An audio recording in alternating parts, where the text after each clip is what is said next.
Starliner's LAS prop valves are configured for launch, the propulsion valves that need to be open in the case of an abort from the pad.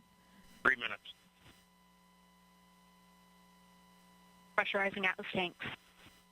Securing LO2 topping. 250. FTS internal.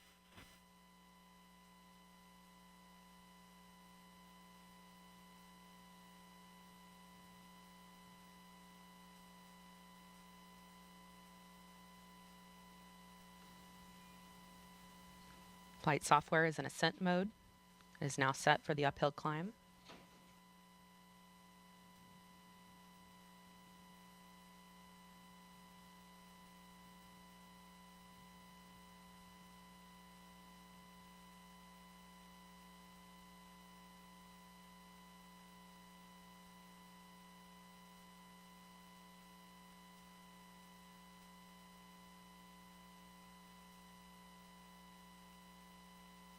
$159. Vehicle internal. 155.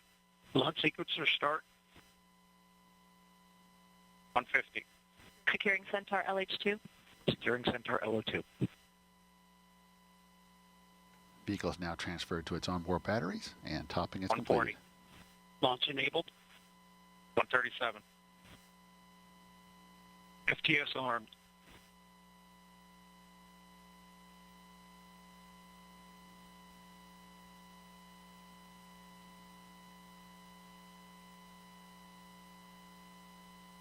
120. OCU's armed. SCS count started. EDS ascent. Starliner, last arm to auto. Last arm auto. Roger. That call meaning if the emergency detection system on Atlas detects something. Rock report range status. Range green. 54. POP started. It will trigger the launch abort system on Starliner and fire automatically. If that happened, the spacecraft would push itself away from the rocket a mile up and a mile out. Atlas at flight press.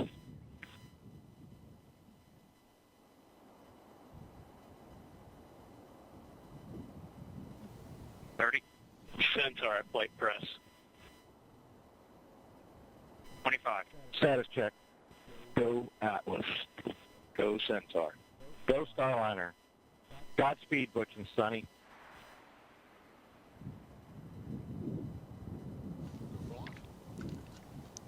Ten, 9, 8, 7, 6, 5, 4, 3, 2, 1.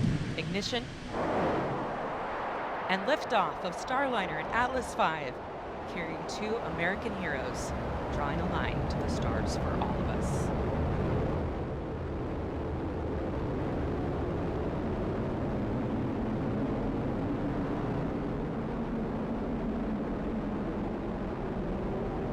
Commander Butch Wilmer, they're calling down to Mission Control here in Houston that the spacecraft has begun rolling into the right attitude for its ascent, and the Guidance Navigation and Control Officer here in the room seeing good data on that.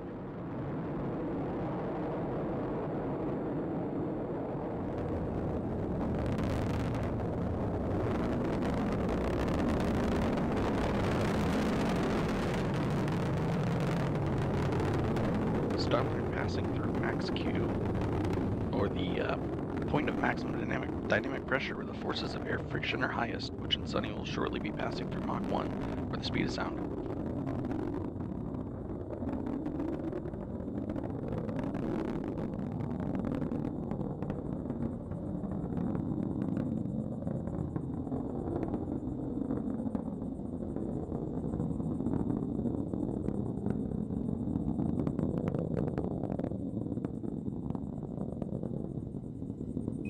Got a good throttle up. Starliner and Atlas looking good with speeds and attitude increasing as expected. Coming up in less than 20 seconds, the solid rocket boosters will run out of fuel and burn out.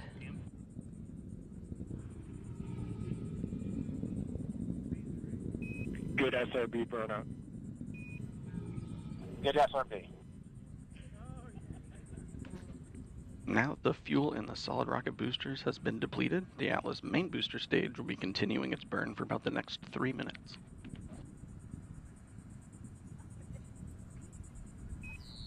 Good handle. Good handle.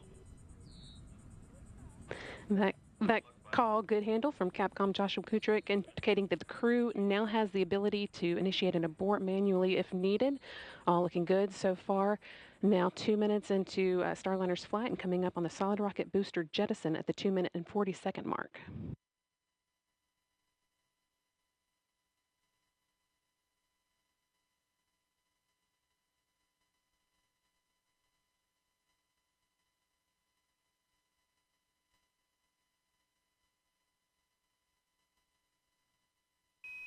CLG and net, good trajectory. CLG. The solid rocket boosters have now been jettisoned after seeing Starliner through its first 90 seconds of flight. Team on the ground here confirming that it was a good jettison and that the vehicle's trajectory continues to look good. Now 3 minutes into today's flight.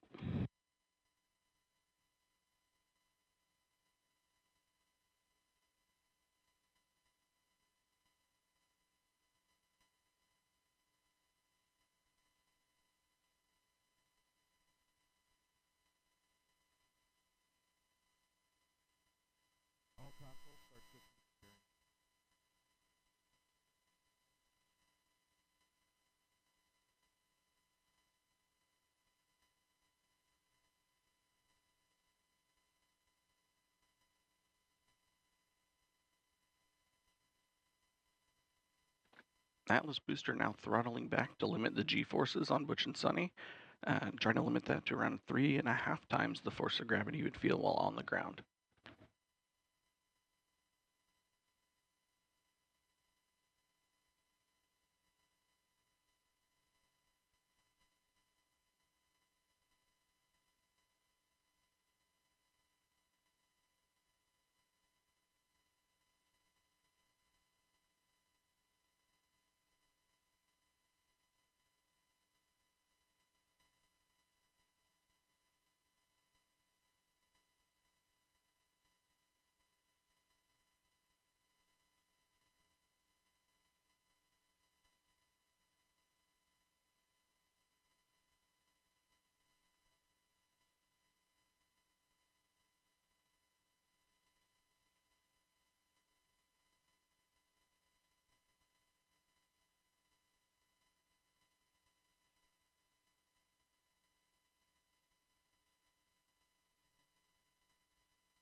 Staging. Here in the ground. Decals open, you have sublimator act.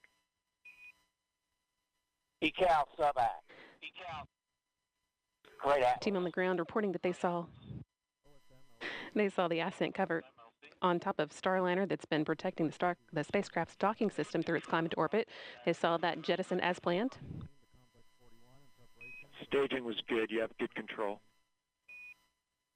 And now the second stage's 2 Centaur engines have ignited to continue pushing Starliner into space, fueled by liquid hydrogen and liquid oxygen. The next milestone that we'll be watching for is the aeroskirt jettison.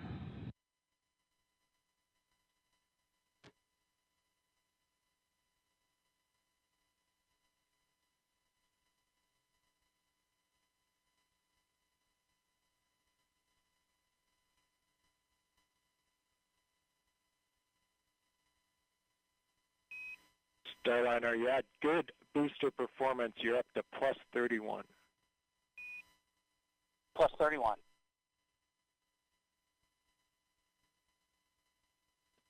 Atlas Control reporting booster performance offset of 31 seconds of ISP, or specific impulse, relative to its design baseline of around 450.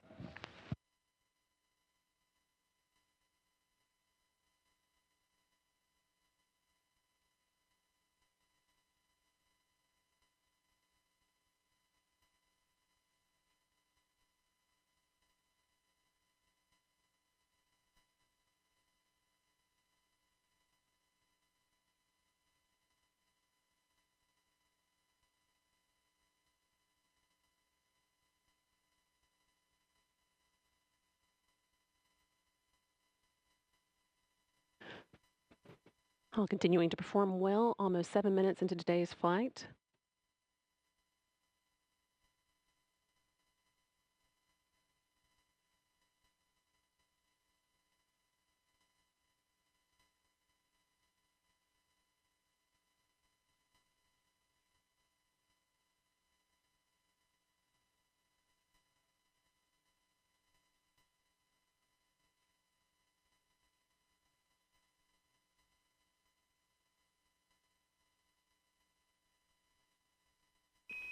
Good Centaur.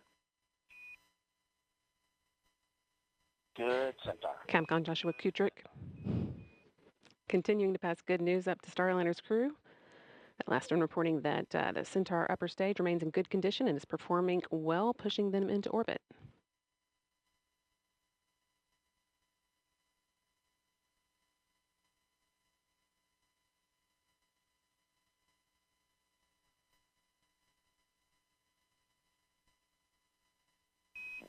St. John's open.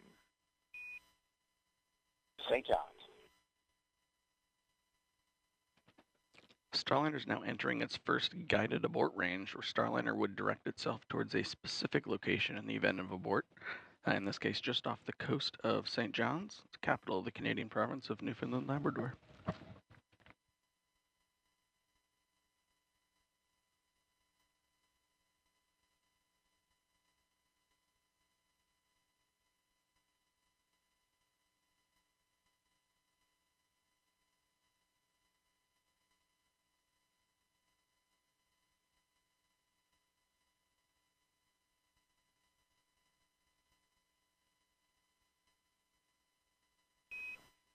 Starliner MECO converged 11:5 to 11:52. Good perf, you're at 34 to 36 seconds. 11:52. 34 seconds. That call letting the crew know that the main engine cutoff, MECO, should happen just about on time, about 12 minutes into today's flight. Another good indication that Starliner's ascent is taking along exactly as expected. Main engine cutoff is a major milestone marking Starliner's arrival on orbit.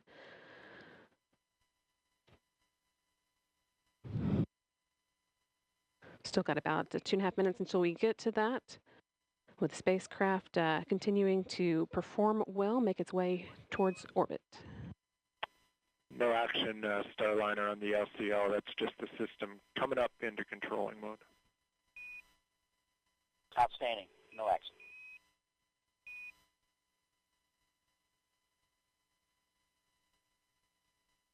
Once the main engine is cut off, the next step will be the launch vehicle separation. That's set to occur just short of 15 minutes after launch, when Starliner will separate from the rocket and fly free in space for the first time.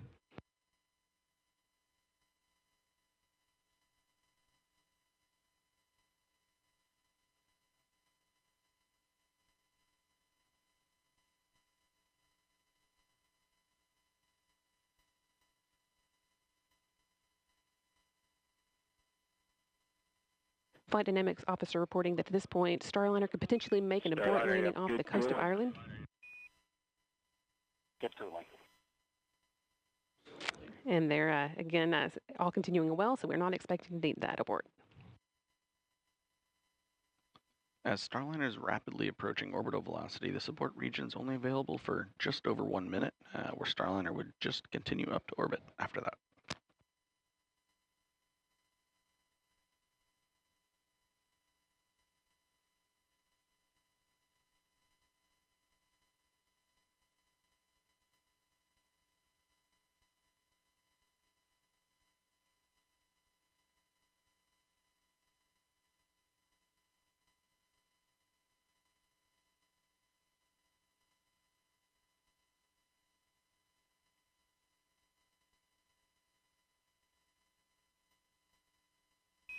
Thirty seconds to MECO. Just 30 seconds to go. Now until main engine cutoff, marking Starliner's arrival on orbit.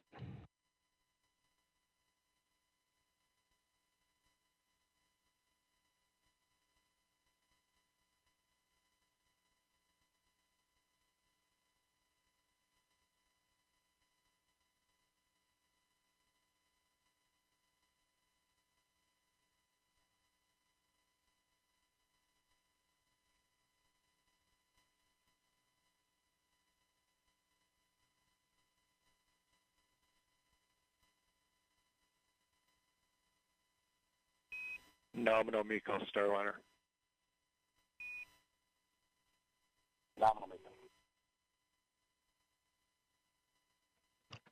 And with that nominal MECO call, that's main engine cutoff.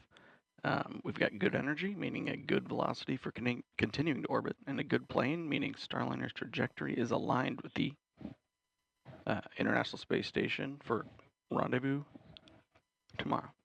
And with that, Butch Wilmore and Sunny Williams returned to orbit. Individually, they are both extremely experienced astronauts. 14:52, 14:52. 14:52. They're both very experienced astronauts with a combined total of 489 days in space between them. Starliner is also the third spacecraft that they've launched in. Both have traveled to the International Space Station via space shuttles and Soyuz and are now well on their way to repeating the journey via Starliner. It's also worth noting that Williams' role as pilot marks the first time that a woman has crewed a flight test of an orbital spacecraft. Just a few seconds ago, you heard Capcom Joshua Kutrich calling up to Butch and Sunny.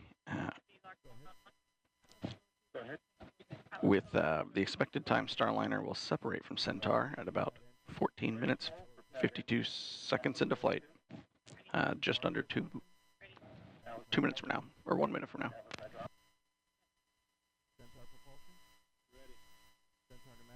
That is actually the last major milestone for Starliner's ascent. All the hard work is done, but we need for Starliner to be flying on its own before it can begin heading towards the International Space Station. There's a slight pause in the action here while Centaur repressurizes and does some attitude control. We'll get into the right orientation to send Centaur on its way and then jettison it and move into the right orientation for the orbital insertion burn, which will come about 31 minutes into flight.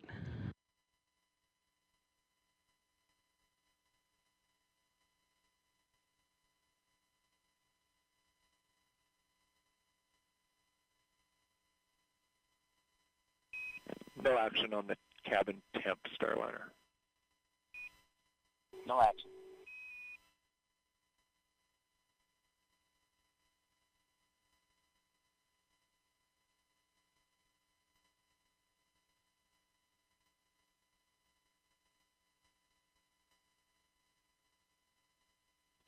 And about 10 seconds until an expected launch vehicle separation.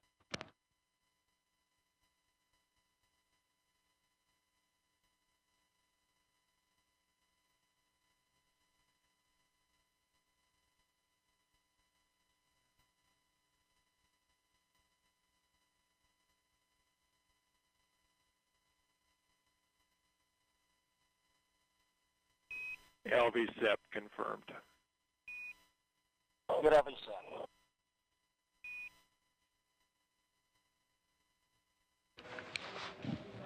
And now that Starliner has separated from this Centaur upper stage, we have a big thank you to our partners at ULA, providing Butch and Sunny a smooth ride to space. That is not the end of today's orbit activity, though. The team will now be getting ready for the orbital insertion burn, which comes 31 minutes after flight. So that's still about 15 minutes away now. Sunny Williams and Butch Wilmore will be getting their tablets out and doing a few other activities.